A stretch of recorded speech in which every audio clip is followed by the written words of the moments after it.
What's up mga kalahit? Ito nga pala ay si Raja Hatsos na galing Thailand. Nandiya pa nga ito doon para share na legit. At syempre, sumaglit lang ako doon at hindi na nagpaabot ng 24 hours dahil mayroon na. So ayun na nga.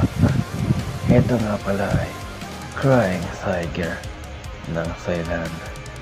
At alam ko at alam nyo rin na pag tiger, matapang at hindi iyakin.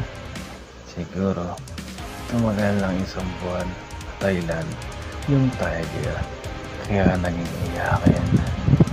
So anyway, 60% lang pala ng Thai si Raja Crying Tiger. Kaya, tikman natin to. Lagyan tayo ng isang kutsara. Subukan natin kung gaano siya kalakas pagkasubo mo.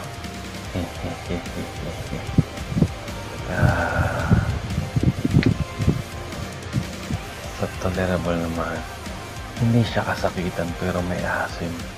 Kaya isa pa, nagtagan pa natin, higit sure na mas marami kaysa kanina para swabe.